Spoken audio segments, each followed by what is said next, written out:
itakuwa confusing but I need you. Thank you sir. Boom. Nataka kuonesha DNA kamera yake kwanza. Anaweza ona kutoka hapo. Thank you. Thank you. Nimecheki. Onesha DIZZO pia furahi. Wewe nini bana? Mimi nilikwambia. Thank you sir. So back to me. Manzi session kitu nilikuanga na hype on Twitter. I mean TikTok. Nikisema bro mimi nataka unipatie that cut William effect. Najua uko na so much knowledge and the fact that bro, shut the fuck up man. Mbona utaki nipatie the proper intro? As in, I'm seeing the direction you've gone with it and I've liked it, bro. As in, come okay, on. Thank you. Why are you so defensive? Pole. I take that back. So bro, tuanze tu on a high tone hapa. Diddy. Diddy, one of the greatest music executives ever in the history of music. At the same time, a friend of mine and I were talking last week, and I've come to the conclusion that black gangster culture is a CIA operation. Najua. No way. Okay, so What do you mean? Black gangster culture. You see like how movies zote zenye hip hop create culture around is Godfather, Italian mafioso, the hood yes, the hood gang kind of thing. But that culture is not native to the US. Me, I believe that the intelligence community wali create kitu ya kukapture attention ya wase. They subverted the revolution because hip hop started as kind of like empowerment music, and that was subverted and it became another Roman circus. Kitu tu ya kubamba wase. Because mse kama Diddy, like I always liked Diddy's way of doing things. I could tell he has a heavy hand. He's a controlling guy. But when I look at what he has gotten away with for 10 years, 15 years, 20 years, bro, Omseni police, bro. There's no way around it. Shootings, so many crazy things. There's no possible way you can get away with beating women, jacking people for their money, shooting people for 20 years. Omseni police. And if he's the police, it can't be him on his own.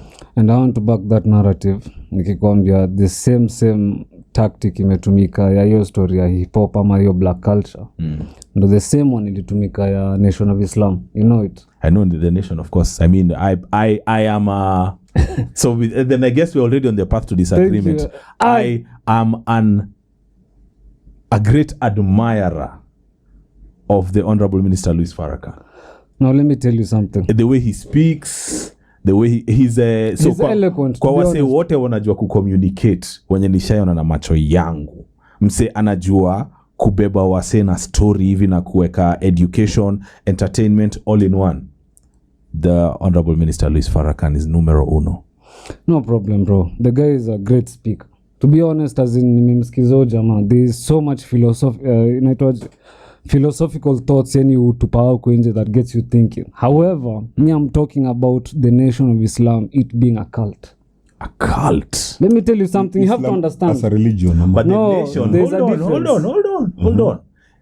So the nation is a cult. The Nation of Islam is a cult. NOI. Okay, so... But Islam is not. So let me name for you some people who have passed through the Nation of Islam. And then you tell me whether there are people who have made any sense in this world. Ice Cube. Ice Cube is a real Muslim now. Muhammad Ali. He converted again. He said he followed the real religion, which was Islam. Malcolm X alishutiwa because he came back from Mecca akisema by the Nation of Islam is a racist cultic movement, because when he went to Mecca he was exposed to true Islam. Have even ushechiki vile Nation of Islam wana pray. So unachiki vile Islam wana pray. We first go tunaenda tunachukua wudu. We purify ourselves, and then every prayer go in Arabic.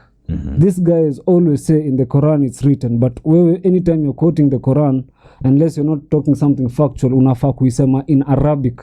You understand? And that's why the Quran has been preserved. the idea, the reason even why, let's even talk about Malcolm X. Personally, I know him as Malik El-Shabazz. Yes. Because that's how he died. Muslim people wanakuanga na a way of naming. Unaget? That's why he abandoned Malcolm X. Nation of Islam, the way they dress, it's not Islamic.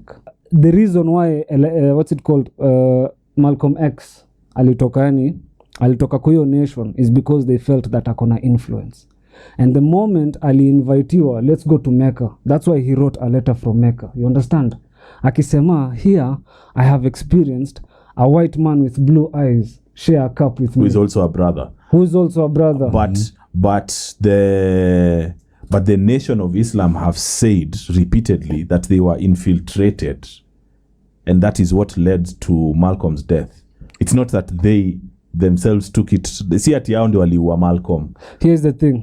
The enemy of my enemy is my friend. So the CIA walikuwa na shida na Malcolm X. Malcolm X had a lot of enemies, and unafaa ku understand, like alikuwa anakuja up in ranks. A truthful man, bro, si maadui. Exactly. So Elijah Muhammad alikuwa anataka kumpata. Na again the CIA wanted him because now that ametoka Mecca, before aende Mecca, unajua alikuwa sha travel around Africa. Alikuwa amekuja hapa akapatana na kina Pioga Mapinto na nini, everyone. Naget, so by the time ametoka Mecca hiyo journey, this guy has a lot of influence behind him. One, not only black influence, but anakuja pia ku expose Nation of Islam. Do you understand ile nini nakam? So wase wakasema mimi nataka kumada umse CIA pia. So eventually he was killed with the people wenye walikuwa hapo. Who killed him, bro? It's the black people. Black people killed him. So I think that whenever security organs are taking someone out, they use one of your own people. Yeah, exactly, bro. So I don't think you can say that the nation took Malcolm out. That has been happening hata in our cultures. Always. It's your closest. Yeah. So Nation of Islam is like a sect of Islam, but Nas says it's a cult. It's a sect of Islam. I'm saying sijui sana about Islam, but for me, and let me just say it ndio ishe. Me, I found God through the nation. Apparently I found God through the nation because nothing else, bro. My life was like, bro, I never saw any. Nilikutana na clip ya Luis Farrakhan, nika feel in a resonance na mimi, and then I started to pursue the path of sobriety, the path of decency, and so many things. So I don't know enough about Islam to comment, but I think that when you are a Nation of Islam, I think any path can lead you to God. I think any path can lead you to God. You can be so wrong that now you take the right path. That's fucking true, bro. Yeah, I think any path can lead. Ni kama sahi mali tuko Kenya sahi. If it were not for all the bad stuff we are going through, if it were not for all the corruption, all the theft, all the arrogance and kiburi, would not be at the point we are now. But come to think of it, what do you mean? I mean like where we are now in Kenya, mali sasa, because I think we're in the middle of a revolution as we speak. Without all the oppression and all the things people don't like, we would not arrive at the point of revolution. So I think even the guys wenye wanafanya vitu zinapoteza watu ama zina mislead watu, you can still find your way to God through. I agree. Yeah, for those who believe in God.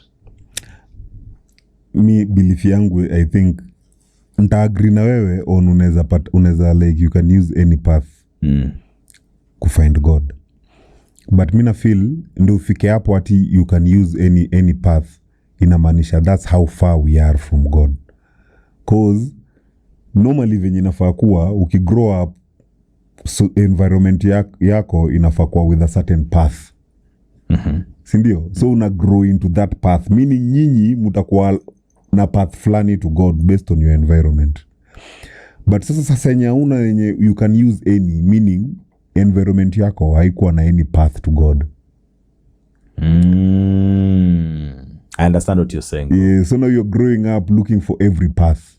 Yeah. Like ile any path inaweza kuwakia juu. Kama saizi hii generation venye tunasema we are heading to a revolution, hii ni generation haikuwa gana path yote to God. No ando unaona wako that free, wako na hiyo freedom. Because they don't have so much religion. Yeah, there was no path they were given them growing up. They were given so many paths. unajua Okay. Like kuna wengine mtu atakuja kwambia I believe in God but sijui ni spiritual na si ati anaelewa but akona hiyo information but kuna akona ka information. Kuna mwingine tena kuja kwambia I don't believe in religion, I believe in astrology, I don't believe in astrology, I believe in numerology. Like hizo mabelief ni mob. Kuna msetu hata decide tu anafuata Hinduism. Unajua like there are so many things, there is so much exposure. No, so saizi kila mtu anatafuta ile path yenye ita align na yeye. Like for you venye kama sobriety, I think I used the same, lakini mimi niliuse na spirituality. Like for spirituality hakuna ati God nje, God ni wewe. Like yeah, so the path you feed ndio uko ndio mali uta. So the more unajijua, the more you work on yourself, the more you are aligning yourself to your God. Meaning vitu kama tei, drugs ni nini, si ati unafaa kuambiwa you're not supposed to be taking them. Ni wewe kujiuliza like is this helping you in any way? What is it doing to your body? Unajua like vitu unafanya sasa ni based on like who you are feeding. Ukiamua kufuata Satan pia the same, you'll be feeding that energy at the end of the day. So na previously mimi nilikuwa mtu wa Catholic, which I was put on a path to God. You were raised Catholic? I was raised Catholic. Okay. But because of the too much exposure of too many paths available, like our society doesn't have one path. I'll tell you that you follow this path. Uko kwa society but iko na churches mob. Because of that ilibidi mimi ni chase kitu nyingine venye tu wewe uliraiziwa in a different church. You didn't find your God there. No. You get like as in cause of the many paths zenye ziko. But the initial path I was on, I think nearly reject. First I didn't see myself in that. That's why the music ilitushika sana, because we could see ourselves there. People who look like us, people who are like what we want to be like. Bro, kwa Bible na kwa hizi religious texts, I could not see myself here. You don't belong at all. Ni historia wase fulani, but when I see kina Jay-Z, I can see myself. People look like me, people who are going through the same issues. You wanakimbizana na policies, you looking for small money. But now as I grow older, I go back to what my dad told me. And my dad told me that since culture yetu kama wa Afrika ilichukuliwa, and human beings cannot operate in a vacuum, they have to believe in something. Otherwise we have chaos. Then religion will have to do. Because we don't have an alternative. Our African culture is gone. We used to follow that from birth. Yani ndio path yako, but sahi yetu kwanza ilikuwa na nature. Na ilikuwa na nature, na ilikuwa na stages, like at this age this is what you do. If this is your gender, this is what you do. At this stage unafanya. But now that is not there, religion is necessary. Me, I'd walked away from even religion completely. But when I try to raise my daughters now, what option do I have? There has to be a certain There has to be a belief system for them to sit in, or else it will just be chaos. Too much information, so wanasemaga too much information bro kills, man. It's not good. I think there's God in each of us. I think all of these classical faiths ziko na value sana, but at the end of the day, as a human being, what is God anataka nini, or what is true belief in God? I don't think it can be a single statement or idea. I think it's how we live as people. I think in my perspective, Women treat kama ndugu na tumemit leo na umeshanisaidia, and we haven't even met until today. You're right. But you are a believer in Islam. And I'm not a believer in Islam as at minimum Islamu, but you helped me. I think this goes beyond the religion. It's just human to human. Okay, let me give you my just philosophy ama hivi ndo vile mimi naangalia vitu, of which saa zingine ukiangalia most of the time I don't like debating beliefs, because hisi kitu unaweza kuja uambie mtu by the it's factual. It's not like si kama chemistry ama science, ni kitu yani hawezi shika fact tuseme this is the one way. It's a belief. So mimi I don't know, from even vile mimi waongezi vitu on TikTok and stuff, there's a way I just napenda kuanalyze vitu. There's a time naweza kaka hivi niangalie tu what's it called, mti nianze tu kuanalyze how the photosynthesis process happens. It's messed up, but nakatu hivi naangalia, and even I would even go further na hata niende down the rabbit hole. Now let me tell you one of the thoughts mi ukonga nazo usiku. Nasemanga, what if ningekuwa na like, I'm getting back to that point ya belief. What if I was an insect, as in ningepatiwa option, ninge choose gani? I was like, fine, wacha nifikire caterpillar, because nazaliwa mara mbili, once as a caterpillar na tena niko na 50-50 chance, maybe I might be a butterfly ama a moth. Stay with me now. However, sasa nikaanza sasa kufuatilia hiyo thought, then I realized caterpillars wanakuanga na a very rough beginning, meaning wakienda tu wakimind business yao, kuna wasp inaweza kakuja iwa inject na eggs yao, alafu iwasp iende. In the meantime, caterpillar itakuwa sawa maybe for probably 2 days until hizo mayai zianze kuhatch za wasp. Zikianza kuhatch zinaanza kukula caterpillar from the inside. You understand? Alafu once zishaanza kukula hizi vitu zinatoka as other wasps. Unachikile wasp nimegonga hapa nikikwambia it's a full grown wasp, unasema it's a baby. I understand wasps. That was a baby, bro. They're like fucking 50 species za wasps. Yani inakuanga that obsessive about information. And now here's the sixth thing. I'm like, okay, fine.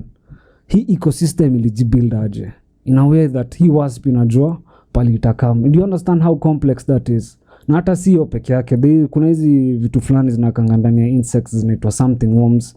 Ukichukua premantis uweke kwa maji, there's a worm that itatoka nje yake.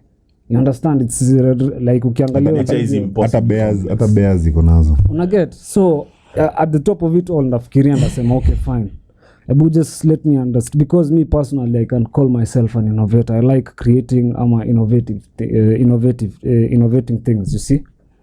But the point is, I'm asking, okay, fine, tumebuildia for what purpose? What are we created for? Najulizanga hiyo swali until I came to the realization that Naz, you are a product. Ni kama tu vile Steve Jobs na iPhone, kuna only a limited things iPhone inaweza jua. iPhone haizi jua lifestyle ya Steve Jobs. You understand? Do you understand on that level? Okay. Now understand on a grand level. Ukianza kufikiria where God comes from, hawezi pata the solution. Sina uwezo ya kuunderstand. Thank you. Exactly. Yeah. So you are the product. God ndo mwenye product. You understand? So saa zingine ukiweza kuunderstand, and that's why nasema belief. I cannot even question belief, because not only your story a wasp. Do you understand the Fibonacci sequence? Understand it, no, but I know what it is. You know what it is. Yeah. Those numbers. Yeah. Hizo numbers, bro, in itself ni basically sisi vile tuko in insects, inapatikana in flowers, inapatikana even in the spiral of the galaxy. How the fuck do you explain that, bro? And kila kitu iko na signature down to everything, and you cannot say that it's from a single cell. Evolution cannot explain that. You understand? So in this search for finding what's what, nikakuja tu kubelieve by the kuamini God ni rahisi. Kuamini there's a superior entity that created the earth, heavenly bodies, sisi na hizi ecosystem zote alikuwa shapanga.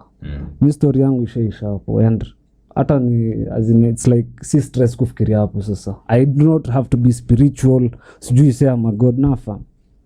Najua tu wanasemaga what you don't know believe. At least hiyo itakusaidia to see things beyond your eyes. Yeah. Like sijui but I can believe based on sasa kama venye me explain. But do you understand where I'm coming from? Like nimekupatia detail. Like kuna venye tu mi ukatu hivi naangalianga cockroach and I'm like, "Wey bro, lifestyle yako ni aje ukienda kwa hizo mavichochoro?" And they have a whole complete world. Mimi kwanza they have interactions. Venye umesema ati ungetaka kwa caterpillar, mimi nimekaa nikafikiria baby cockroach. Niko like how mambo alisurvive nuclear bomb. Alafu tasi kuna ile story ati cockroach inaweza survive bila kichwa. God damn it. Man, I'm like hiyo ni animal. Because don't figure how many times utaslap cockroach before ikufe. These things when I slap mara ya kwanza inaanza tu kufanya hizo miguu. But yeah, I think I do agree with you hadi hapo. But unaona venye DNA amesema nas ndio mtu afikirie, let's say like afike hiyo level anataka kufikiria viwide hivyo. Kuna watu now they lose touch with reality. You understand? Like there has to be a base. Yeah. There has to be an anchor. Hata anyone mwenye hata anaingia kwa hizo meditation kuna kuaga na kitu like ina anchor back to reality, either ni hizi beads zenye unashinda ukishika. Now let me give you another nini tukiwa hapo back to reality. I think of this, kuna time bado nikakuwa very curious DNA. So maybe we are not the only inaitwaje species in the world, but Of course. no problem. Me actually I'll tell you no. Hata mimi agree with How can we be? How arrogant are we to imagine? Personally, I think we are the only ones. Hell fucking no, bro. How? Aye, we are living. Bro, our planet is like a speck of dust in this room. Let me explain. How can we be the only Let ones? me explain, bro. Let me explain. That's why Even in this world of ours, just this world of ours. mi nasema hivi, cheki. I just here where I'm coming from. So, umesikia scientist wakikwambia how the distance, do you understand astronomical distances? Nikisema 1 light year inamaanisha nini? Yeah, 100 years. Okay, even simpler inamaanisha you have to travel at the speed of light for 1 year. Yeah. Of which that is impossible. Humans hatuwezi fika. Physically it's impossible. Kama G-force ya how many? The G-force ya jet inakuanga around 6.4 Gs. You understand? Ya rocket inakuanga around 12. You see? Ya speed of light itakuwa ngapi? Yani you're traveling that fast. Utamelt tu kwa nini? For a whole year. It's For a things we whole can year. understand only in theory. Only in theory, of which that doesn't make sense. Higher, sawa. The next Earth-like planet ni Kepler 22b. You understand? Hiyo Like kitu in what sense? like oxygen levels wameangalia iko na maji, kila kitu, yani to fit the human needs, of which understand the information tunapata from one source, but no problem, let's just go with that narrative. So Mi siamini hizi stories zote za hawa. no problem. Bana. At However, all. let's just go with that These guys narrative. create stories ati 10,000 years ago ati kulikuwa na hii na hii. Bro, ulionea wapi? Mimi Nani alikushow? Wewe ni nani unanipea? alafu These guys are uongezee lying, motherfucker. uongezee unakuja una realize sahi, you know, like here is a very simple, mi ilikuwa ni statistics tu yangu nikiwa majuu, moving from state to state, unajua like unaweza travel from different states in a day umepitia like hata umezipitia kaa zote. Yeah. Bro, Africa unafikiria in a day kama umetoka na ndai ni kutoka naye hadi ocha kwenu. Jaribu. Bro, ni jioni. Bro. Ukitoka hapa Kenya mpaka SA, how many days? Aso to enjoy, bro. Bro, mbona Meru inakuja inaonekana ni ukiangalia bigi kuliko Africa. So unajua with those simple Ukiangalia details, map mzuri, Wanatupima, bro. wanatupima vitu mingi. Bro, from birth wamekuwa wanatupima. This is the painful thing about life. Like una reach, I told the other day my daughter tulikuwa tabonga sijini akisema, so people have been lying to me my whole life. She's 7. Alikuwa ananiambia story ya vile wa Kristo walikuwa wana persecutiwa. Then nikamwambia, but at some point in history Kristo ndio walikuwa na persecute wase. Mazee kitu limblow kitu ile, oh my god, it had to become an actual discussion. She was distraught to imagine. Bro at 7 pia. But now, bro, okay, so just because of the tragedies I've seen in my own life, I don't like to imagine tomorrow is guaranteed. Na watoi wangu sasa hii age wako, there's some convos we need to start having so that they are not as brainwashed as me. Like mi nimeanza kujua vitu late. Kuna msi atajua vitu too late. Kuna msi atajua vitu never. So I want her to know that the context we are in, a Christian context, you're in a Christian school and all this, but I don't want her to have this mindset of we are good and everyone else is bad. Which is the mindset I had. Like mi nikianza kumit Waislamu, bro, nilikuwa nimepanic mbaya. Because unaonanga tu like my socialization is Christians everywhere. Church, Christian school, marelani wa Kristo, like Waislamu ni watu moja. Then I think it's when I started dealing with Refiga, then I started doing deals in Tanzania. Sema, hey, Waislamu ni watu wafiti. Kumbe ni watu true. Kumbe ni binadamu. To me, imagine to me, Muslims were like another existence. Some aliens. Imagine, bro, wase mnapitana nao daily. So this is how much garbage they fed in my mind. So for my kids to be young and me wanting them to at least wajue vitu, I don't think it's too early. Yeah, you're right. You're nastaki wa worship hawa wasanii vile si tuli worship hawa wasanii akina Diddy. Bro, kuna time ningeona kina Diddy hata ningepiga nduru kama dem.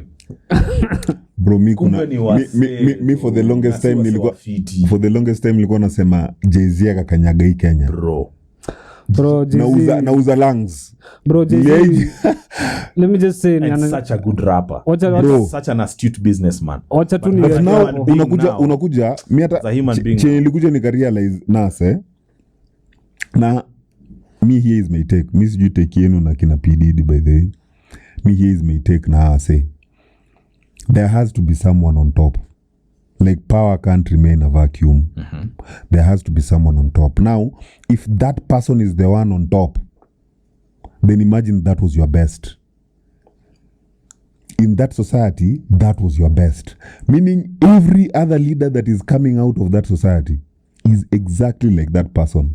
Every other person that is coming from every other individual that is coming from that society is exactly like that person. That's why that person found a society that he could arise. So are you saying we are all like the people that are leading us? We are like the people that are leading us. You will, if anytime you will get a leader that wants to bring change in your life, you will never accept him. Me, I think that the West wakona materialism. Materialism is their culture. Let me tell you. So wase kama Jay-Z, or let's say even in Kenya now, like with kina Ruto, kina Uhuru, or whatever, the nature of how power is structured attracts the most inhumane, the most go-getter, unyama kind of people, because of the nature of how it's structured. One person to rule us all. So it attracts the fittest. The fittest of, yes. Survival of the fittest. So, kwa nini nimetumia fittest is because that's a society based on survival. You get? That's a society based on survival. One man to rule all. Bro, na si ati he's ruling juu mmemchagua. No. You have no option, bro. This person kata mpaka akafika. So ukiangalia hivyo, if that's and most of us have been living on survival. On survival. It's what have trained us. Get rich or die trying. Bro, like as in, and that's how we even really connected with states. The all or nothing culture. Bro, how did they colonize us? We connected with them. Walikuja wakatuletea mamiras. Bro, we did not connect with them. Bro, we did. They took our personhood, they stripped us of our personhood, and then they gave us their culture. DNA, let me tell you we this. Are not like that. But haikuanza hivyo DNA. Hell no. Bro, let me tell you DNA, no one will ever strip you of your identity. What are you talking about? If you actually hold your identity higher than whoever is trying to strip you. DNA kama saizi tuseme wewe ni Mkikuyu, tuseme tu yani ile hypothetically wewe ni Mkikuyu.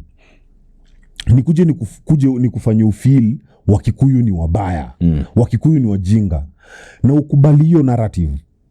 Na utoke usemenyewe Wakikuyu ni wabaya na ni Wakikuyu ni wajinga. Bro, did I strip you off Ukikuyu?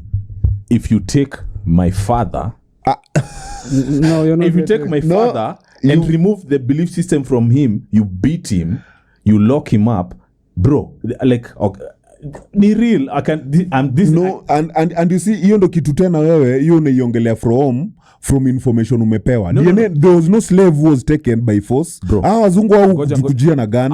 Let me tell you. Okay, so like me, my grandfather was in Manda Island for 7 years. Alichukuliwa na nani? Na alimuuza wenzake. Aliuza na wenzake. Hold on. Aliuzwa na wenzake. Why?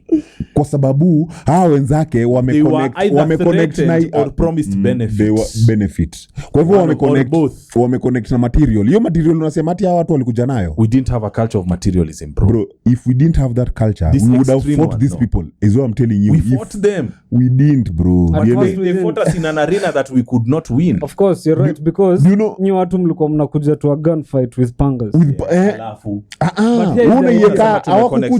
Hawakukuja ati by force DNA. What I'm trying to tell you, mlikubali. We accepted these people through that materialistic. Bro, let me explain kwanza. they imposed their culture on us first. They came with their belief systems. How did they come in? We accepted them. They came in with their belief systems, and then they made us feel that their belief system is superior to ours. How will someone make you your belief system to be superior? First of all, nafaa kuwa na context. To assume, tuchukue context like Kenya for example, so when was the first British alikuja hapa when? I don't know. Let me give you. Maybe 1700s, 1800s. It was in 1888 actually.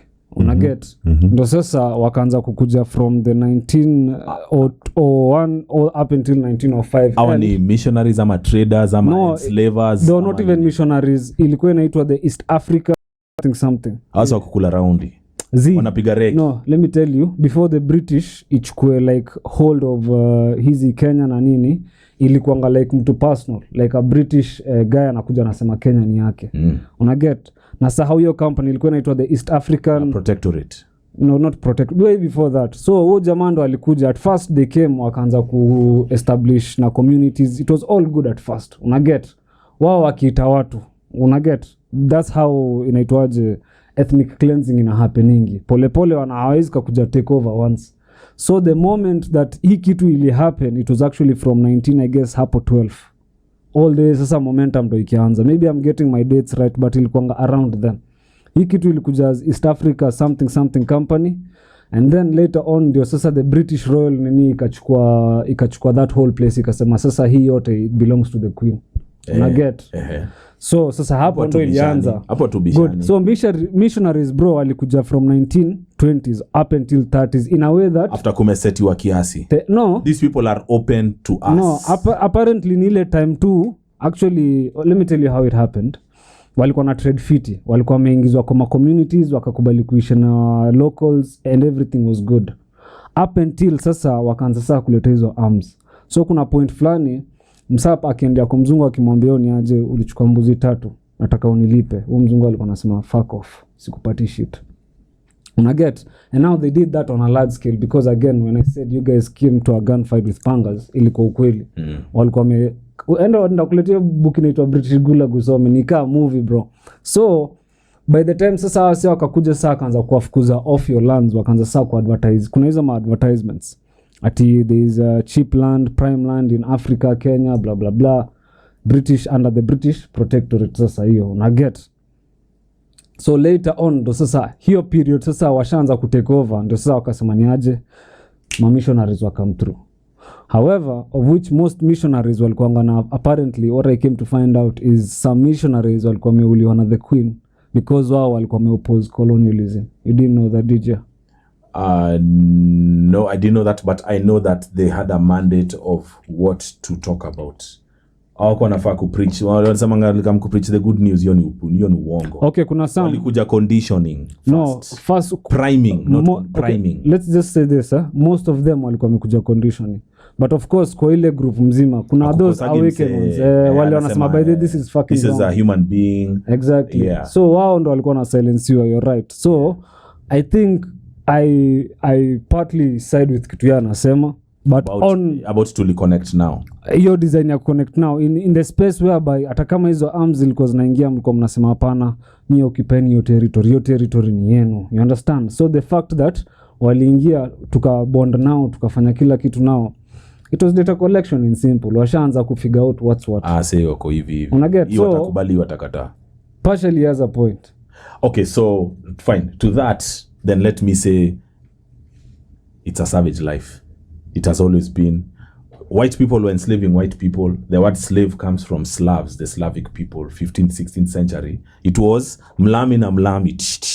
So the strong have always ruled the weak. Even in Africa it was like that. So where we connected with them ni hiyo unaona hiyo part ya gun. Tukitaka ku increase boundaries zetu, tunakuja tunapigana ni spears na mapanga na makila kitu. But if I have a gun that can reach you, huku nikuje ni overpower, we will take over.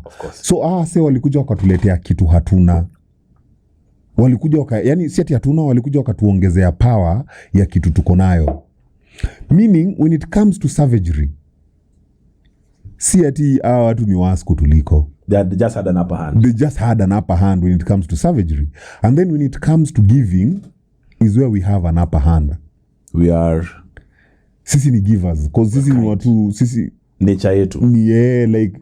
Sisi na nature tulikuwa tu tumeshikana na ni like... Hakuna mali ungeona ati kubuild kitu permanent. Like ulikuwa na build tu kitu temporary ndio hata in case of anything you can move nini then like farmers unaona vitu ka hizo. But wale wali yani to them they were way ahead of us in terms of how far savagery can go. How far savagery can because go. They had more hostile environments. Possibly. Kuna hiyo hostile na kuna ile ya naweza sema they had gone through hii mali tulikuwa ulafika unajua walikuwa shafika mahali bado yani bado mali si where we are going walikuwa washafika hapo wakago. Ama this is another way of looking at it. Maybe in another different time frame Africa ndo ilikuwa ina rule na wakagetio na wakakuja wakasema ni aje maybe hiyo the whole continent ilikuwa under one economical power ika collapse. This is just how I'm thinking, not factual. Ika collapse alafu sasa vile ime collapse ndo sasa wakasema okay fine kuna ile scramble for Africa man. Baby you inaweza make sense sana. Make sense? Like in the sense of our society ili evolve ahead of our tukakuja tukafika mahali tukajiua kasi wote watu waka come from the ashes, meaning there was a lot of opportunities in this continent. Hizi continent zingine ndio walikuwa wamefika, sisi tayari tushamadana, so sasa hizi ni kusaviana. Like in Africa we had a lot of history ya procreation, but ukiangalia na majuu hawakuwa na hiyo bullshit ya procreation. By the time ilikuwa tunajuana na whites walikuwa wanapanga, unapata whites anaweza kuwa na watu wawili hadi chenye walikuwa natuuzia. No, that's not true bro. But family planning is also very harsh for them to have less kids. Family planning huko US ilianzanga around the 80s bro, so ni kitu very recent. Wao sio walikuwa wanazaana bro, ukiangalia but walikuwa na dedi sana pia unfavorable conditions. Yeah, so kitu mimi naweza sema for that matter, kuna ujamaa fulani alikuwa anaitwa King fulani something Mansa Musa. The richest. Exactly. Allegedly the richest. So jamaa mi personally na blame jamaa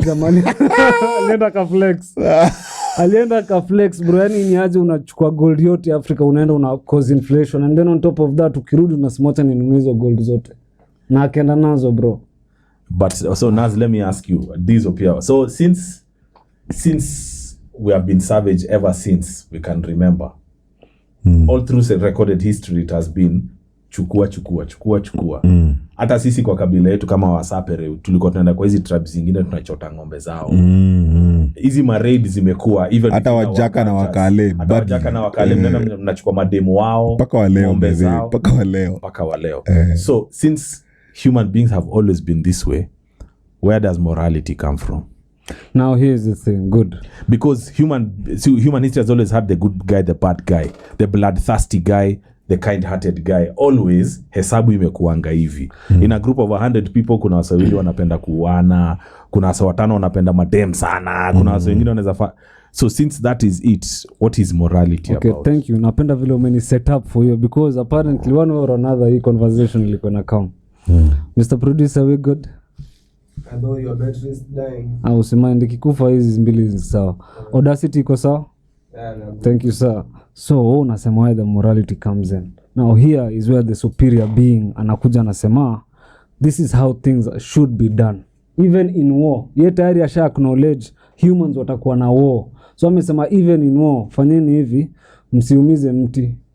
Don't kill a mother. Code. That's the code of war. So the first book yenye ilikuja hata hizi ma country zote zinatumia almost religion as a source of kutengeneza law zao, because even when war happens kuna places zingine hazitaguzwa, although saizi it's not actual truth. Kuna tunakichiki what's happening in Palestine, but the thing is ukiangalia, I will speak for Islam iko na rules of how to carry business. Una get how to even bro kwenda jihad, unaambiwa ni aje ukienda jihad ukipata mtu amesurrender ameinua mkono, spare that person's soul. Una get a drop weapon, wewe wachana naye. Kuna rules behind it, and that's why inasemekana hiyo ni aje, these are the healthy food for humans. Ukiangalia saizi look in all the faiths, all the Abrahamic faiths, hakuna kitu religion imekataa that in the long run haitakuja kuumiza the human body. Just look at it, eating pork, like accruing interests, what else, incest in terms of brother and sister when they fuck, you understand, like everything religion imekataa. Even this story sex before marriage, bro, ukiangalia long term ikona it's yani after living 200,000 years I understand what they mean now. Yeah, hiyo story ya kugula kila mahali, bro. It eats your soul, my nigga. Thank you, man. Alafu story ingine, I agree with you. Okay. Unacheka nini? Venye nasa mejibu ako like damn wenyewe. I thought I was alone on this shit. Soli yako imeibwa mimi. Bro, the story is so. Maybe was all, bro. Venye amejibu like I can feel venye nasa amesema thank you. And he felt ameona mwingine. Exactly, nimefeel tu your point yangu nikawa mtu amerelate now. Nikiadisia like chenye umesema hiyo on morality. Mimi nitahadisia part ya even nature has a code. Unajua like as in kwa every ecosystem ukiintroduce kitu yenye haijaintroduciwa na hiyo nature, you are going to kill something. Disrupt. Kuna kitu itakufa hapo, unaenda kudisrupt. Na the moment utadisrupt, unaenda kucreate chaos yenye haina order. You found an orderly chaotic system. But sasa wewe ukakuja ukatoa order by introducing something that wasn't introduced by that. So that was what that morality si ati haijai kuwa. Every society has had its own morality. There has always been a code. Like ukienda kwa Islams wako na hiyo code yao fulani. Ukienda kwa Christians wako na code fulani. Like every culture has always had that code. What happened was the foreign nini that was introduced. That brought chaos. Yes. Now it removed order. Then sasa tukabaki tu na chaos bila order. Now when there's chaos bila order, you are rushing to grasp anything. Like putting Africans in a money system. That's why we have this primitive accumulation from our politicians. It's like on a 10B, 20B, 50B. Na bado tu wanachukua doya watu wagonjwa, doya ya madawa. It's a system that is not ours. So now we see the madness. Bro, barter trade was making sense. Barter trade was the best order we could have in Africa because of the many resources we have.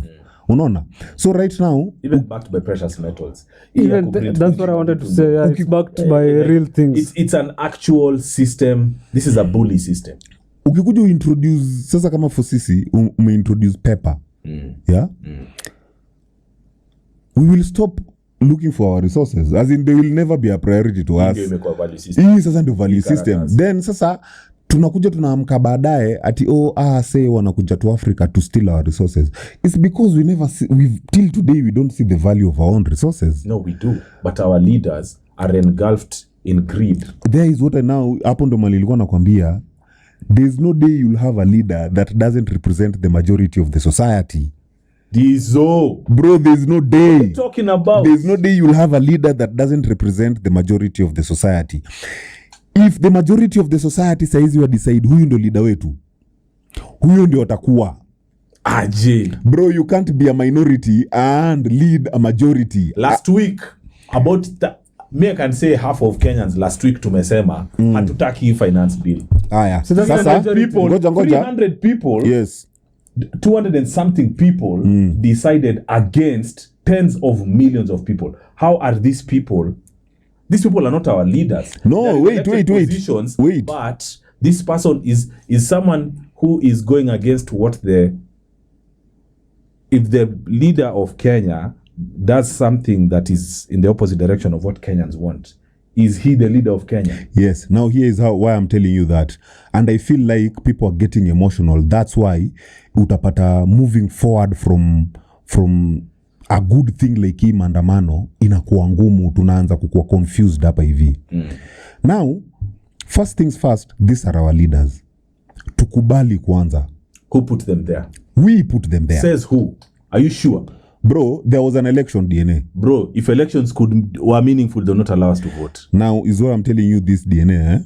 There was an election. Please go ahead. Flow with me now. Flow with me, tafadhali. first of all, people to accept these are their leaders. You people voted for them in. Till today, accept that. You understand? Once you accept that, then you take back your power as an individual of that society. Kusema, by the way, president wenu ni nani? Saizi ya utakaa uko like huo si president wetu, bra. Ukitoka konje ulizwe president wenu ni nani, utasema my president is William Samoei Ruto. Mtu mjinga sana.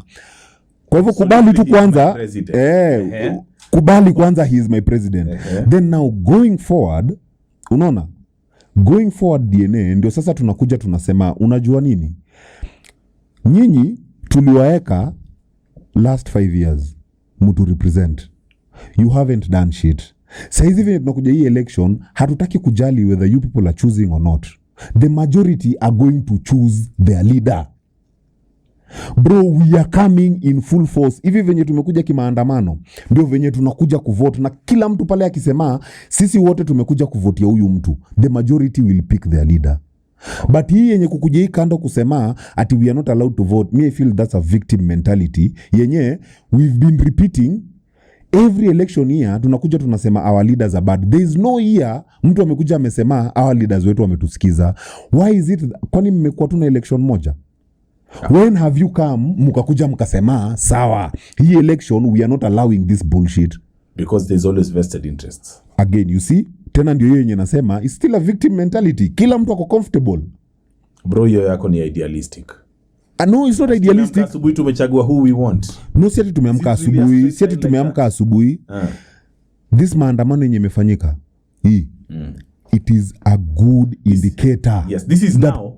Unaona? Yes, it is a truthful, like, Wakenya hawataki. Tumechoka na hii kitu. Now, ndo maana nasema, leadership haituwakilishi.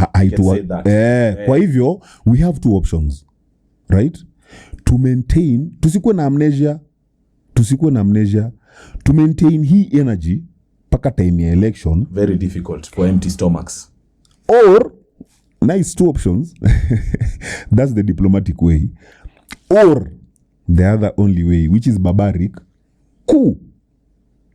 Bro, take out that president.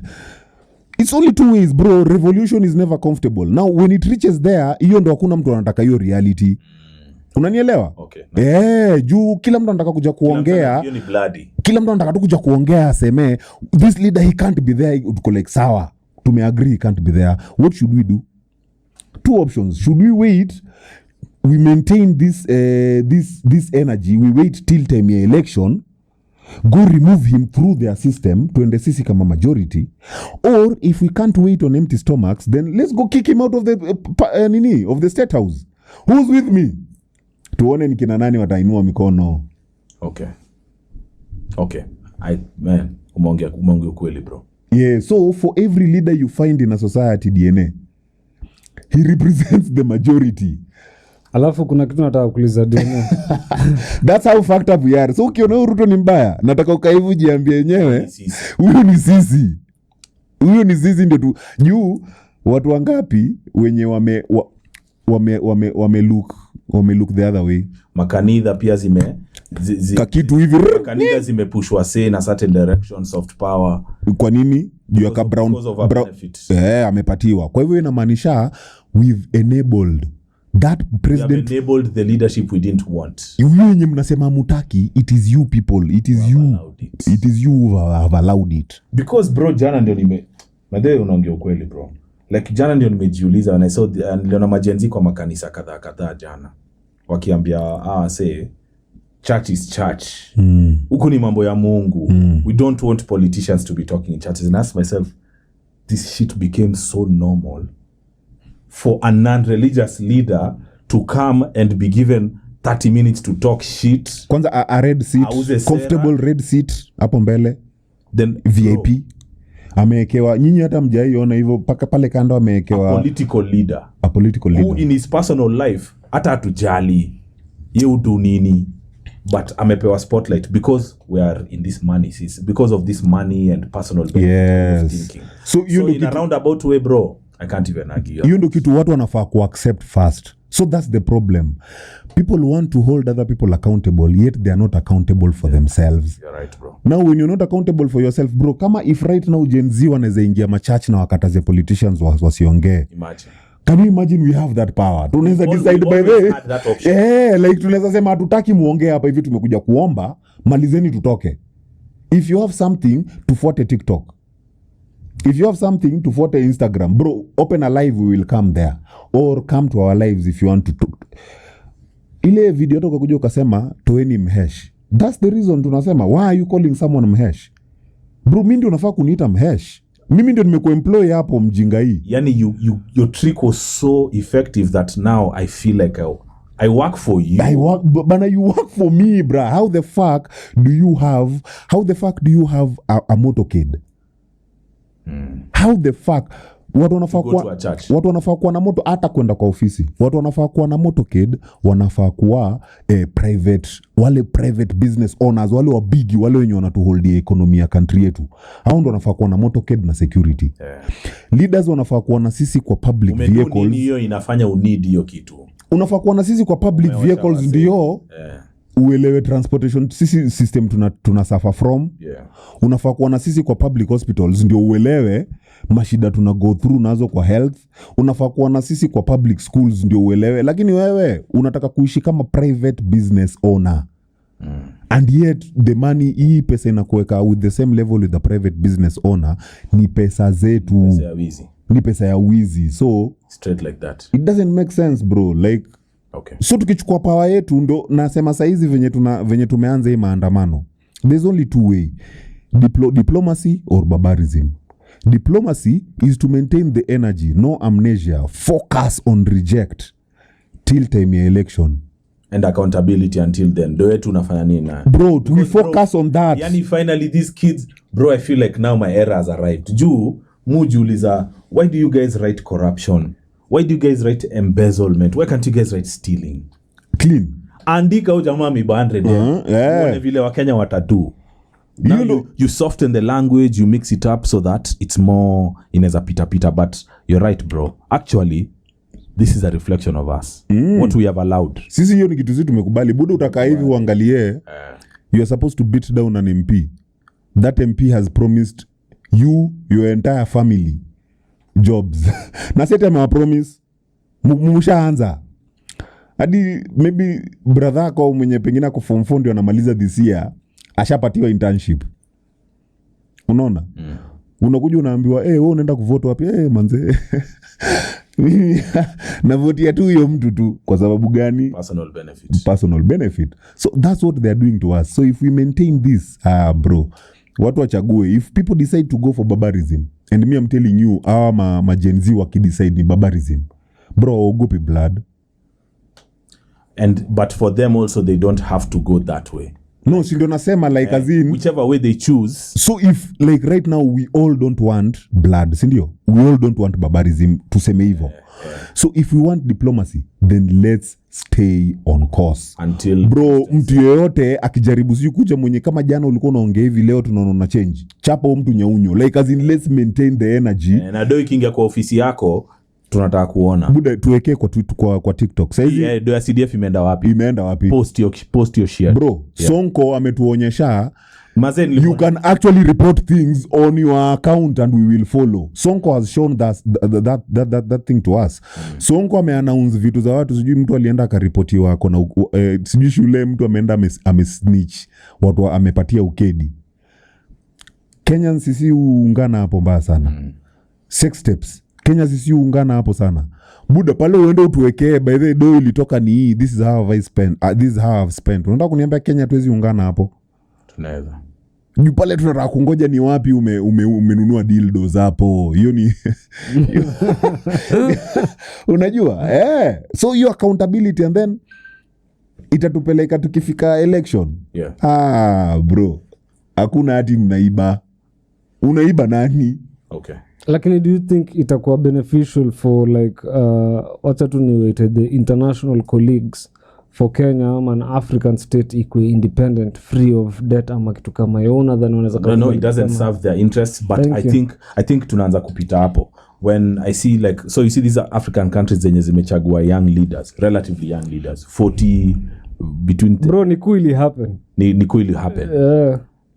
But also countries hiyo kuu ili happen walichagua huyo mtu by the kuu huwezi shinda ule msalichaguliwa akiwa jela. No, as in it's the military that overthrew. Kuna wachana na ule kijana ako 30 something. It's Senegal. Ni Senegal hiyo. Alichaguliwa akiwa jela. I forget. Ni huyo jamaa ako 30 something. Ako I guess 35 hapo. Bona Sematuri, the guy from Burkina Faso. Not even Burkina Faso, bado Niger, yes. Na bado kuna there's another third country. Okay. Unaget, so ilikuwa military takeover like boss sisi tunachukua tu nini, but also tuna expel huo government kama what Traore umechiki kitu alidu amesema sasa hakuna mapono. I'm very happy with that. I think that of all the things that destroy young men in society, na mimi nimekuwa rehab juu ya pombe. Siwezi hata pombe hata haiko top 3. Porn is number 1. Fireburn that shit, man. Hiyo kitu ina destroy akili ya binadamu, bro. That is the worst thing to ever exist, bro. Kama wewe ni fan wangu, stop watching that shit, bro. That shit is bad for your mind, maze. And then you attract very, very low caliber of women when you continuously consume pornography. So that shit is terrible. Chris Rock make a joke about watching porn. Akasema ukikuwa so much an addict of a porn nini of porn, unasema nini bro?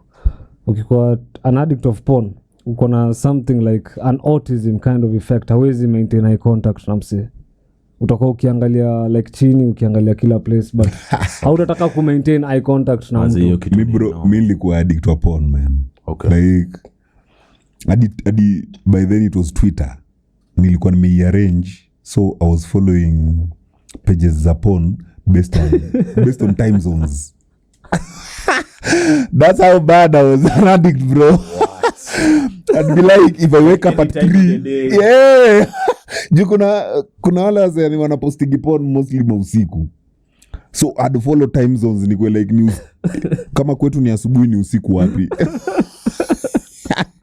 Niangalie porn sites za hiyo place. I follow those ones. So bro, my timeline would be full of porn. Alafu ilikuwa porn, sikuwa nafuata hizi porn ndefu zenye ilikuwa tumezoea kitambo. Maximum was 1 minute, bro. Porn imeeditiwa fiti. Yani you just need the necessary, bro. Time likuja nikajua hiyo kitu imeni fuck up was I used to get pressure anytime I'm with a chick. Ninge get pressure ya kumkula. Like, si ati nataka kumkula, but na feel pressure ile maybe nafaa kumkula. Nisipomkula nitakuwa nimewaste chance. In a like your mind is always thinking about sex ama nini? Like, sikuwa naangalia madem sasa beyond huyo dem. Kwanza tukiwa place yenye najua naweza raroi kitu, I'm no longer now looking at you as now a human we are conversing. Sex object. Now I'm seeing a sex object. Like, now should I waste this chance now? Ama unajua, so I'd get that pressure. Paka nikafika time najiuliza, why am I getting pressure of fucking someone? Hata saa yenye hujisikii. Like, bro, as in, must you think of fucking? Hapo ndo nikajua manze porn is fucked up. Hadi kuna sasa discussions zingine zenye I killed. Even career wise, kuna patients wenye I had to refer juu ya porn. For the longest time sikuwa na deal na madem. Cause nilikuwa najiambia mimi niko addicted to sex. Mimi na dem lazima nikule. Hapo ndo porn fucked me up. Yani imagine, yani wow. Na mazina vile weni mse, yani hata ukai yani. Bro, porn fucked me up. Yani to imagine you having that state of mind. Buda ningekuwa na dem, nilikuwa nafikiria ningekuwa tuna hiyo pressure hadi lazima. Nasikia hadi kukushika. Hadi sasa yani even my language now was flirtatious. Yeah. Unajua kuna time fulani I remember tukiwa in class 6 tulianza kufunzwa about the internet. Tulikuwa luckily mimi nilianza computer at a very young age. So tukaanza kufunzwa internet class 6. Now that I think of it, because the moment mmekuwa mkiongea hapa as in me as in nilikuwa nafikiria tu mlikuwa mnaleta some flashback thoughts that hata sijafikiria in a very long time. Huu mode alikuwa anatuambia okay, this is how you get into I remember my first internet was Google. Iliona tu Google your logo. But then again, of course, kuna wale wajanja wa class wenye tayari hiyo time walikuanga na phones nini, tayari washa access porn sites. So mode tu aka drive your conversation. I can't remember how we started it. Nakumbuka class mzima kulikuwa na projector hapo mbele. Watu walikuwa tu wanaweka. Alafu hiyo time haikuwa like a video vile ilikuwa. It was like pictures. Hiyo time haikuwa as advanced as right now. So kutoka hiyo then we were like okay, it was exciting class 6 bro. You have to think of that mentality. Angalia udema kuna boobs biggie. But sasa ukiendelea, the more you go on bro, you're like zi kitu kuna venye tu inakufuck up. And mimi ile place ile niliamua like it's a guilt trip for me watch any porn video iko leaked ama nini is the fact that hii kitu una spread unachiki like right now as in I'm not a proper Muslim na praying 5 times a day. I try to, but kuna ile conscience tu yangu the moment nililearn the philosophy of being self-conflicted ndio nikajua by the hapa naweza save from a lot of things. Because think of it, ukitoka place na una task unafaa kufanya and then you fall short of it, utakuwa inconvenience, you see. And then the point of also inconveniencing other people, hiyo kama inarudi kwako, because hip hop industry kona evil yake. Una get human trafficking, exactly. And then the thing is saa zingine card scams bro, it's a world of evil. And then saa zingine wewe unaambiwa who dem ako 18 but you really don't know if this chick ako exactly bro. Suicide rates za soko kwa kazi, depression rates, this is a very industry bro. The more you go down the rabbit hole, it's unajua saa zingine mimi upenda niki-explain ya mtu na mu-explain from different angles anazaona. Look at the dopamine release kwa vile ina release tu hivyo like bro, kuna kitu inaitwa neuroplasticity, sijui kama unayo content nimedo. There is a way you rewire your brain, yani ndio dopamine sasa ianze kutoa. Kama unataka quit sugar you can do it with neuroplasticity, you get it. But the thing is like how I say hata wameka hizo cuts right now nikiwa kwa production ndo unaona with the third eye these guys know what the fuck they're doing. Hata hizo to keep you in there. Thank you. Hata hizo ma background music, hizo ma piano, ma guitar, ma rocks, bro, it's all orchestrated. You see? It is. They want your soul, bro. It's a whole they want your soul, bro. Bro, the porn industry is run by the devil. Mimi nakwambia mi bro, nakubaliana nayo man. Bro. Like that thing inakugrip hivi I'm telling you porn. Alafu uko ashamed, uko guilty. Unajua hangover at least itaonekana like there's a social punishment for drug abuse. Wasa wanaanza kukutreat a certain way ama wasa wanakukemea bro, porn maze yani huku nje unakatu mtu msafi but bro inside you are a dirty person bro, yani, yeah. Umepepana na and apparently Fali, okay, I don't know if it's me, DIZZO, when umefanya psychology, from the way people talk, you can tell them that ujamaa, he has not done the action, ni porn tu amewatch mingi. Not even porn peke. From venye mtu anaongea unajua hajafanya hiyo action. But there's a way they talk. Akipata chance. Huyo mtu in fact ni mzuri na hata hawakuagi ati akipata chance, hao ndo wale wenye wanafanya sex trafficking sasa. Like akipata yeye anaenda extreme. Because even the human bro, how the fuck? But just even let's look at it, because mi naona ni kama ina spread some sort of perversion that hii kitu ni sawa. Alafu tena pia wewe kajamaa unaona by the mademo anapenda hizi bro. Imagine bro. Ti mademo anapenda hii bro.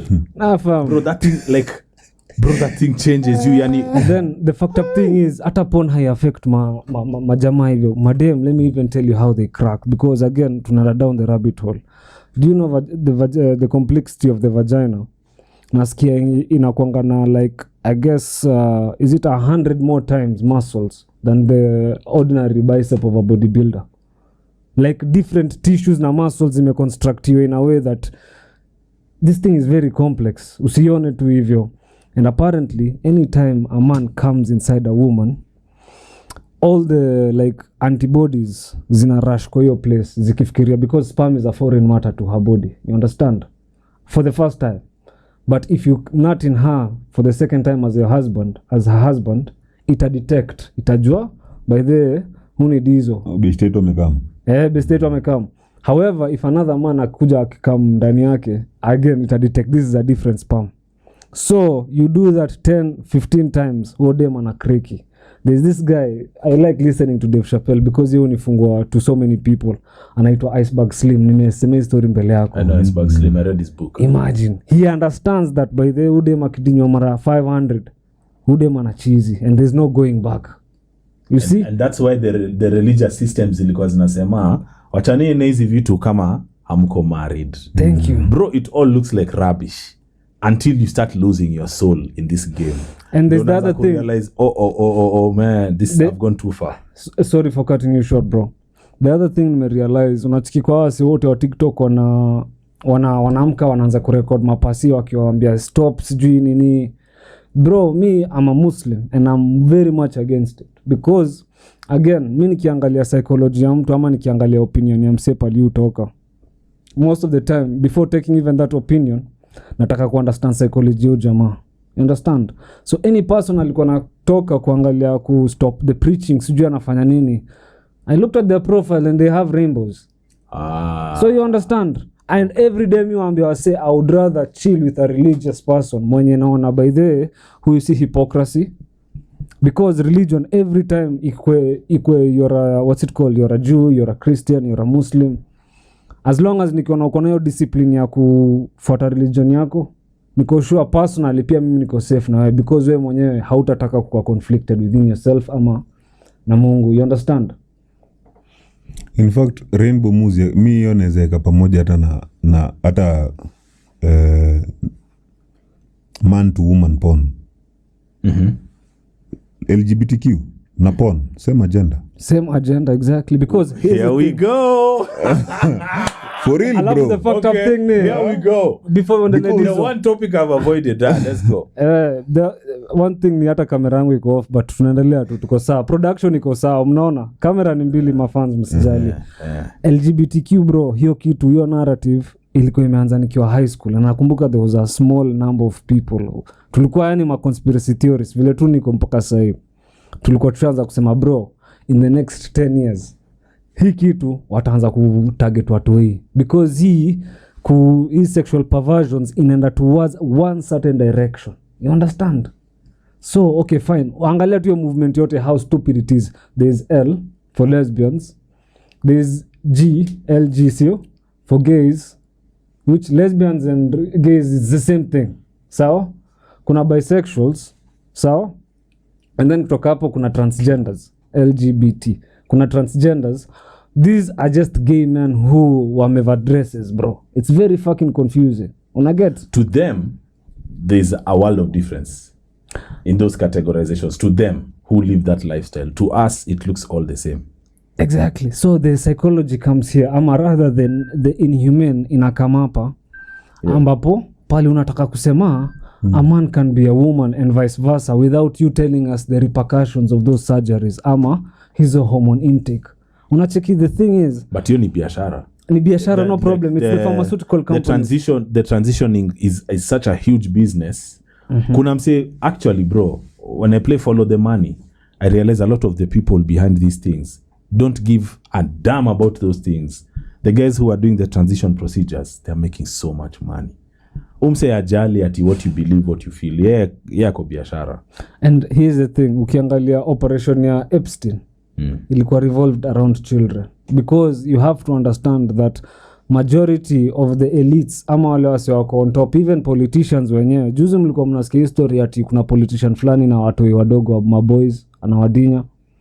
Every politician, every powerful person, ndo kwa maana unacheki politician hataki kupitisha kitu, but yeye wako na sex tape yake akidinya mtoi. The honeypot operations. You understand? It's the same thing that's going everywhere. They have evidence on you, like exactly. They take you on a holiday, wanakupea academ, turns out she was 16. They have it on tape, then pitisha hii sheria. No, I don't want to do it. Hata historia nini? Bro, unakumbuka historia. Hata historia, what's it called, history hata finance bill na nini, niko sure one way or another, even let alone finance bill. Kuna ule MP fulani alidinya an under 18 year old, the next week akapatiwa promotion. Oh, I don't know about that. And if it's an allegation, let's not mention the person's name. No, it's not an okay, the good thing sikumbuki Or if hata it's an ongoing thing. jina yake. It's an ongoing case actually. Yeah. Let me take you back on mali nilikuwa nimesema LGBTQ na porn same WhatsApp group. Same WhatsApp group in as far as LGBTQ na porn same WhatsApp group in as far as you are forcing down our throat your pleasures, your vices. Sexual vices. Yes, because if you didn't tell me you are into porn, I would have just been okay with you. I can actually relate with you. If why do you have to evangelize? Why do you have to? And it's like you are selling something that you know is a vice. But they say the religious guys do the same thing. Again, But the thing you is, see, your religious. Let me go with this one. Your religious DNA is belief, Yeah, even them. not manners. bro. No. Belief That is everybody something. can love everybody. No. Belief Bro, is something. Belief and behavior is And two let's try to different be things. neutral. Well, we're right. Yes. Let's not bring our displeasure for any group of people No. into the discussion. Look at it like So, Yes. So wacha ni flow nayo. Religion ni belief. Belief again nashinda nilisema earlier. Belief is something you don't know.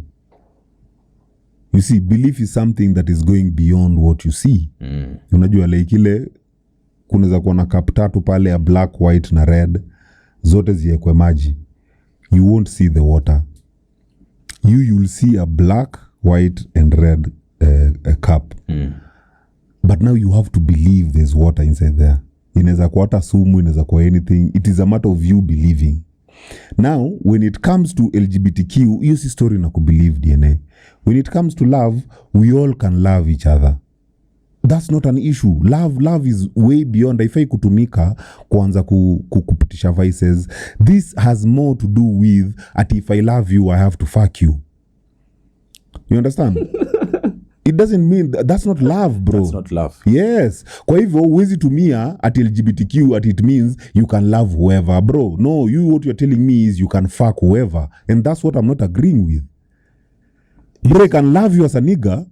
I have no problem with I it. love you, bro. No, yeah, I Diddy. love No you. Diddy. Yes, yeah. I love you, Nas. No Diddy. But now you want you to make it look to... like if I love you, me and you can think, hey, we can go beyond this. You know, and that's wrong, bro. Like as in if you're into that, bro, that's you. And we've seen P.Diddy has been a role model for a lot of us, bro. Hakuna mtu anaweza taka kutoka hiyo kitu. Watu wengi walikuwa tunaoga P.Diddy, hata maproducer wengi watakwambia by the way mjamaa. Diddy kikazi ni mzee. Yani mpaka leo. Hebu imagine Diddy angeanza mapema kujitoa yeye ni gay. Okay. Angefika hii place yuko? Hangefika. Meaning so hiyo evangelism ndio upendi. Mimi hiyo ndo niko na problem nayo because so live your lifestyle behind closed doors but stop trying to impose it on me. Stop. You're okay with me living whatever lifestyle I want, bro, but nisiende kuispread kwa society. Nikiwa na wewe like okay, that's an agreeable. Can we respect each other's boundaries? Yeah. If you know this is something I'm not into, stop imposing it on me. Yeah. If I don't smoke cigarettes, don't hand me cigarettes. Nini unataka kukaa hapa? Let me back your statement up, bro. In the sense that let's think of this when a leader vile amesema masigara, if you know something that is bad na imepelekwa kwa health na ma scientists wako kuambia hii kitu by the way it's very bad, especially sugar for the human body, what would you do? Utasema bani product isingie ikaribu ama ikapoison the community ama kitu kama hiyo. The same depends. No, just let's talk on because it may be to President Nas, to President, like to me on an objective humanity like to basis. Me I think porn is disgusting. I think that the guys who own those studios wanafaa funge hizo, according to me those guys should be in jail, but I do not have the authority to police what he does on his phone. But this is what I'm trying to say. If it's affecting the society you're leading, like what now Ture did, saying no porn in this country, gladly. Okay, good. Yes. Now so here's the thing. This is where I'm trying to land. Medically, tukiangalia science, tukiangalia even health wise, nature doesn't support their behavior, bro. Look, There is no place. It doesn't It support does, their behavior. it does. On the vices. bro. No. On vices, it On- does. Bro, what do you mean does not support? Because there's no reproduction in how they do their things means nature doesn't support No, it. I mean That's fucking. not true. They're here's the gay thing. lions, bro. Tumeziona hizo hata YouTube. No. And here's the thing. What I mean is, fucking another man in the ass, or even if you fuck a woman in the ass, hiyo kitu haifai kwenda through. You understand? From even the structure ama the anatomy, how biology iko na kila kitu haifai kwenda through. Na ukiendelea kufanya hiyo ndo tampering with nature, inaleta diseases. And yet along it has existed throughout history. Yes, sasa the thing is, hiyo sasa ndo mtihani, hapo ndo pali inatoka. The thing is, yes, hapo sasa ndo, there is where we need like objective rules, like hey, you should not fuck a man in the ass, and it's simple. Rules. No. Rules, bro. Hapo you can't do that. You can't There do has that. to be rules, No. bro. Like- Rules to police behavior of No. human beings. Bro, let me That's tell what's you, Nas, happening. That you is see, not. No. If you tell me no going to schools to talk to kids about this stuff, I'm fine. But if you tell me create a police unit to go and knock on people's doors Who and are make sure they're fucking not in the doing ass. this thing, hell no. Z. wacha hata nikuelezee. You Bro, see, hiyo ni Nas, moral, hiyo sasa ndio ina-evolve inakuwa dictatorship. hata unaona ukichukua in this sense, Nas, hata wewe kukulana na mtu wako like just normal dick to pussy fucking, to some people they don't like that shit. Kuna wale watu wenye wameamua kufuata life yao celibate. Yeah, right. Unaelewa? Hebu imagine celibate apatiwe cheo. And they are gay Bana people. hata hiyo kudinyana hiyo. Bro, kuna mse mwenye akona amemake your lifestyle choice because of trauma. This is what I came to learn later. There are many people who are, they are whatever side It they is are a on. coping mechanism. Something happened when they were children. Something happened to them, or they witnessed something. Like they find the other gender to be so cruel. There are many reasons. Many things cause people to become what they are. That's why I feel you cannot police it. You're right. Atunafunga watu jela juu wamefanya kitu fulani, but wewe ukikuja kupeleka hii tabia yako kwa watu, Bas, hapo hiyo ndo tutakosana. shida. If you're selling poison to the people, hiyo tutakosana. Exactly. See, that's what I'm saying. The thing is, where I'm coming from is, dude, to be honest, if you want to do that, you go ahead and do that.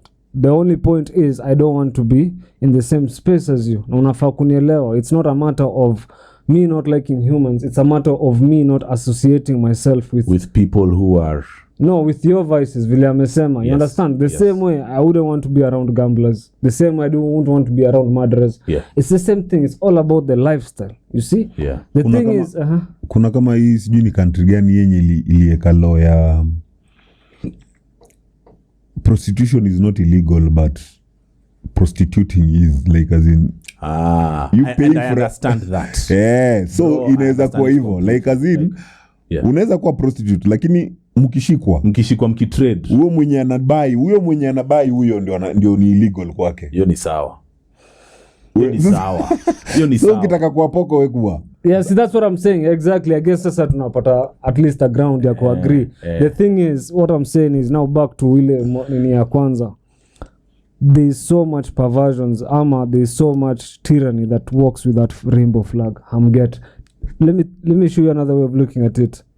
Show me any other independent organizations that zimekuja na flag na hazina military entity. Talk about terrorist, ISIS, flag, military entity, wako na weapons. UN iko na flag yao, weapons, bro. Ukiangalia the supremacist, hawa white supremacist wa US wako na ile Confederate flag, again wako sorted na military entity. Now think of where this thing is going to go. Ile slippery slope tulikuwa tumeona 10 years ago ishafika hapo, bro. Nakwambia sasa wanamwaga grease hivi, ndo sasa tuteleze zaidi, bro. Si ati story na nini. So according to me, bro, I zoomed out of all of it. I think the more I started healing, the more nikaanza kuzoom out, nikaanza kuona, okay, somebody's gaining from this beef of men versus women. Somebody's gaining from this beef of straight versus gay. Who is this person? Then I zoomed out enough to realize all these agendas are working towards the end of the family unit and the individualization of humans. Thank you. So that we are, kila mtu we are not families, we are not societies, we are not tribes, we are just individuals. Very easy to control. That's why I stopped having those personal gripes with. That's why I stepped out. Siko kwa hizo beef tena, men versus women, gay versus straight. Hizi zote kuna mtu anapushi kitu kufanya tukosane. Kuna mtu anashiba mbaya. Kuna mtu anashiba na anatu individualize with each passing day so that they can control us more and more and more. So to me, it is a very high level of evil that has different tentacles za cause vitu kufanyika. Dine umesema kitu important sana yenye I don't think religion imejaribu kusort kitu but imeshindwa till now since the breaking of our cultures, because saizi we can't go back. Hii narrative watu ushinda nayo ati mababu zetu ati in our cultures you know nini things used to be like this. Bro, we are never ever going to go back there ever. You are never going to get your culture again. Ro safi bro. Bro, you're never ever going to get your culture. Na hiyo kitu wasema wameshindwa ku accept. Wameshindwa. DJ run it back. Hebu sema hiyo kitu. Bro, you're never ever going to get your culture again. Bro, that shit is gone. It's very good as a story. It's very good as a, you know, a memorabilia. As in, you can create an altar for yourself. You know, like a man cave. Ukue na culture zako unajikumbusha unajua hivi, but that can't apply in mass. So this is the issue we are having. In a society that already has too much information, pia we can't use the too much information to align this society as one. This is how you can fight the evil. The society ifosiwe ama kufosiwa na zasema ni word ngumu, but mimi ningependa society ifosiwe, but the society ku encouraged to heal. Bro, the moment everyone now is healing, then the society kama nature tu, it will find a way kualign. The problem yenye tuko nayo ni hata kwa religion utapata kama ni seme tutumie Muislamu, mupenda kutumia Waislamu juu at least hao wame maintain beliefs zao. Hapo kwa Waislamu utapata watu roho mbaya na watu roho poa sana. Na ukiangalia vizuri unapata watu roho poa si ati wamefuata hiyo dini ya Uislamu, wote wamefuata dini ya Uislamu. Wenye wako na roho poa utapata ni watu wali heal their childhood traumas. Huu ni mtu hayuko no longer hapo kama ni beef, si ati anashikilia beef na wewe ile juu ya defensiveness, juu ya fear. Hapana, huu ni mtu they've embraced being an adult. What does it mean by embracing being an adult? Umekubali kuna vitu zinaweza fanyika DNA that they are allowed. Unajua like you sacrificing for your family, that's allowed. It's not something you need to go remind them that you are actually sacrificing. Because now if you're reminding them you're sacrificing, then it means aujahil. Meaning you're following that religion as a textbook knowledge. You're not applying it to your real life. That way unapata kuna wase sasa saizi si tukijua hivyo naweza anzisha kanisa mimi yangu juu nyinyi ya mjahil mnafuata kanisa kuna heaven na hell. You'll come to my church. But your church said iko na morality yoyote na wafundisha. Buddha, I'm just using the code ile tuliambiwa na Bible, fuateni Mungu, don't kill, msifanye hizi vitu nini na wasomea tu Bible tu. Nyote mnafuata hiyo, lakini ukikaa na huyo mtu anatamani kuua. Batafai kuua. Tila ende akaoe dota wa mtu ama son wa mtu. Before you know it, sijui hakuna peace, watu alichoma bibi yake na watu wa kanisa. Yeah. Unaona? So healing should be me insist healing kama wewe venye unafikiria hivyo, for you to zoom out of a situation, it is because of healing. It is. Unajua, it is not because of a religion. It is not ndo uka hivi DNA uone I am not going to ban people who fuck each other in the ass, but I am not going to entertain them spreading that notion as it being okay. Exactly. Unaelewa? That comes from healing. But to each his own. To each his own, bro. I'm not waking up in the morning looking for them to fight with them. Bro, I won't come to you start unajua hiyo kama venye umesema It's like I go to a cigar lounge then nianze kusomea wasee hapo nyi wasee unajua hii kitu itakupatia kansa na mimi ndio nimeenda huko. unapata huko bado unapata mtu ako na sigara yake bana. But if you come to my restaurant and I've said no smoking alafu uwashe cigar, hapo tuko na then issue. sasa nitakwambia bro no. Healing ndio inakuja na kuonyesha DNA. Everything starts with you. Healing helps with accountability. Bro, healing ndio utakuja urealize kuna hii kitu kwa the art of war. Wanasema you should not apologize. More so when you're wrong. How come? Exactly. Sasa hiyo kitu muambia watu. Is it like a sign of weakness or something? Or what's the rationale? So, basically, the moment na apologize, I've compromised. Okay. You know, Okay. So that's basically the idea. Lakini as in ndio umejicompromise but you're going to like maybe back it up na maybe a good action after ama. Yeah, you have to like as in like. But usi apologize lakini baadaye. But I understand, yeah. Like I get the rationale of what you're saying about not apologizing. yes. You look godlike when you don't admit, like when you're infallible. Yes, sasa wewe utatokezea Even when you're wrong, you're right. utatokezea superior. Because you've accepted, instead of me telling you sorry, I'm going to tell myself sorry for fucking you up. So how do I tell myself sorry? If I fuck you up right now, I'll tell myself sorry and I'll make sure I don't fuck you up again. You understand? I'll make sure I don't fuck you up again. To me, I've maintained my superiority.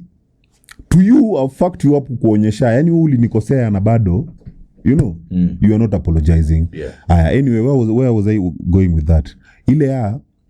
Don't use that if you're not playing that game. You understand? That's the art of war, bro. So don't go use a law or a code of war in a situation where you are in a love environment. Yeah. You understand? I do. War doesn't accept vulnerability. Intimacy accepts vulnerability. Yes, boss. So don't mix the codes, bro. Like as in usikuwe umeenda kule umechukua code za war, unakuja unazileta kwa intimacy. Yeah. Then now you end up having a competition with your partner.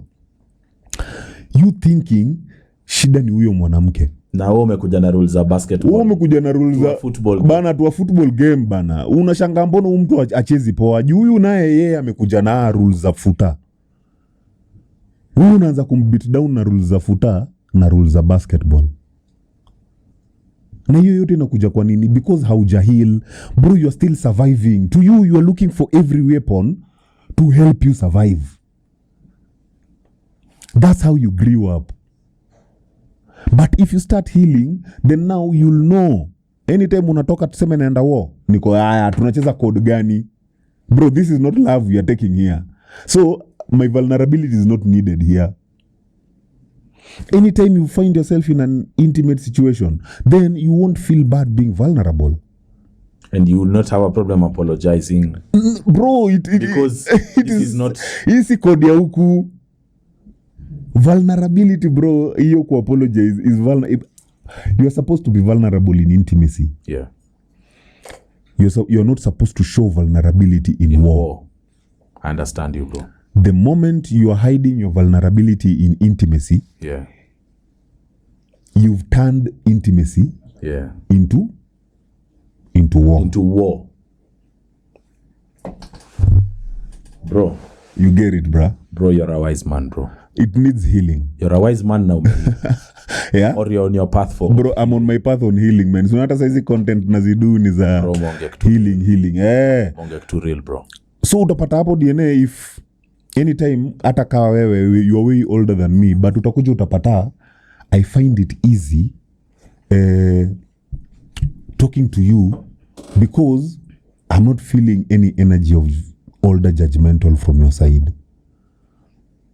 So meaning man to man, I'll be very easy being vulnerable to you. Because when I'm coming to talk to you, I'm not coming to fight with you. because you're not coming the war energies. Yes, hata wewe hujanikujia na war energy from you. So ni ile, this is what we'll do. But on this other end, na hapo ndio mali unaona boomers na Gen Z wapatani. Huelewi chenye nafanya, wewe ushaanza kuni beat down, self-sabotaging, because you haven't healed yourself. So, mimi nitajaribu ku make any improvement. You won't see it as an improvement. Nitajaribu ku create hata kitu. You won't see it as a creation. You only see the wrong aid. You see the wrong I do. Ushaona hiyo kitu haitakuwa because you don't understand it. Instead of you sitting back and not coming to me with war, unikujie tu na ile since I'm older than you, let me be vulnerable with you. What is this you are doing? Umepanga aje? Ndio nikwambie, by the way, mimi I'm just flowing. Niko okay. Ka una flow, let me give you, my guidance. You maybe umerealize kitu mimi sikuwa nayo. Real talk. So we can wrap. Let's hapana, si wrap it up part 2 bro. Si tunaona ni charge camera. So uko hapa na mimi bro, wewe ni man. Ndiye kwanza. Huyu ndo sijui dini yake anamhitaji. Mimi hata nini. Hata kwanza hata before hiyo. But anyway hiyo tutabonga.